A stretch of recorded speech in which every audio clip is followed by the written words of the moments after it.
Back here on the Bear Sports Network, breaking down an 80-73 victory for Lenoir-Rhyne. It's back-to-back home wins now, Coach. I know you were looking for some of that early on in the season. Got a great effort today out of Corey Thomas. As usual, had 19 points, 4 rebounds, 4 assists. Also had 13 for Darius Simmons. Great off the bench. And Jabril Jallo with 12. As usual, though, whole team effort. And even in a game where you didn't have as much aggression, as many points for Bertrand Awana, he came through with some huge blocks. Everybody doing a little bit of something today. You got your second win.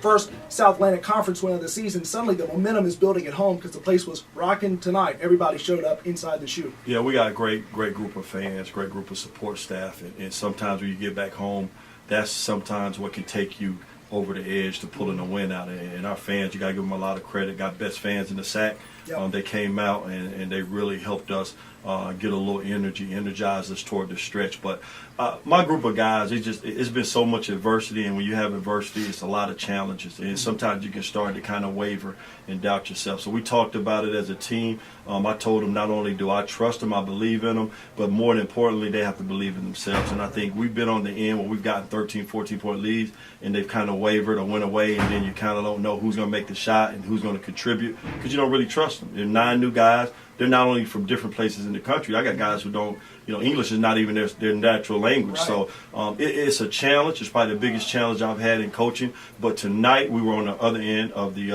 outcome, and I think that's what we needed to kind of keep us going in the right direction. So I give those guys a lot of credit for coming out and doing what they're supposed to do. Right. Sully, I talked to you early in the season about there was some rebounding issues early on. It was one of the things that you decided to say, if we start cleaning up the glass, we'll be okay. I look at the numbers tonight. I know you've seen them as well. 29-20 in terms of your total rebound on the glass. That's a win for Lenoir-Rhyne, not just on the scoreboard, but also on the glass.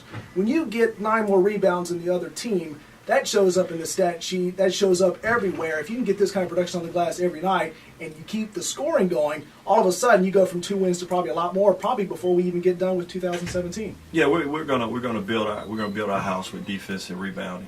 That's been our foundation. Right. The defense was the priority. We let it slip in the Coker game. We admit that in the second half. We started to focus, and we did that over the week because it puts so much pressure on your defense when you're not scoring and you're not getting points the way you're capable of. So we've been focusing on defense. We'll continue to focus on rebounding. I thought the guards, I think Darius Simmons led us. He's 5'9", right. Led us in rebounding. So our guards have to rebound because when you play a matchup zone, you make teams shoot threes. Threes lead to long rebounds. Long rebounds lead to transition points. And when we can get in transition, it's pretty favorable in terms of our offense. It helps us score. So great job. We rebound by committee. That's who we are. And I just told the guys, you gotta kind of string one together. You string another one together, and maybe you got your mojo. One final point about this game before we look ahead to another home game coming up. Talk about points off turnovers as well. When you get a turnover, you get a rebound, especially if it's a defensive rebound. You know as well as I do, a possession for the other team, it's not complete defensively until you get the rebound. So once you get the rebound, you're pushing, though, because you had 22 points off turnovers. Yeah, that's what I was just stating is we really focus on getting the ball up the court fast. But the key to getting it up the court fast is you got to finish the possession. Finish the possession means get the turnover, the 50-50 ball, or you got to get the rebound.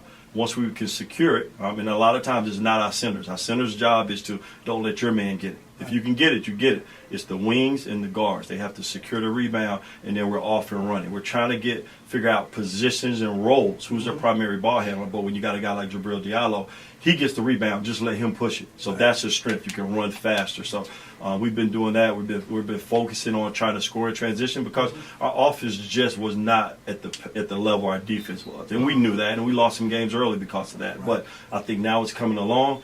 We made some great kick-out threes. We had scoring by committee, and guys were able to contribute. But more than anything, we got to the free throw line, right. And we got 7 steals.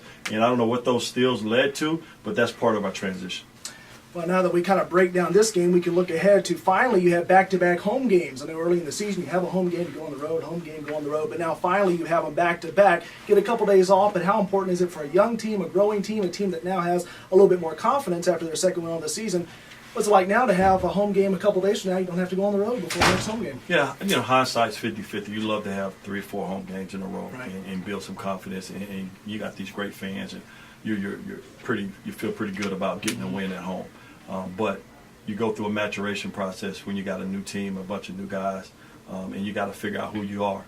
And I think what happened early is we learned how to not only compete, but we're capable of winning on the road. We hadn't really completed the product yet, but now we get back home and you got a little confidence. You feel better about yourself. You sleep better at night. The food tastes better. Right. And now these guys are ready to come back home in front of our fans and try to get more people out to the game and get a little home court. Like, take care of your house. You know, that's the goal. Take care of your house.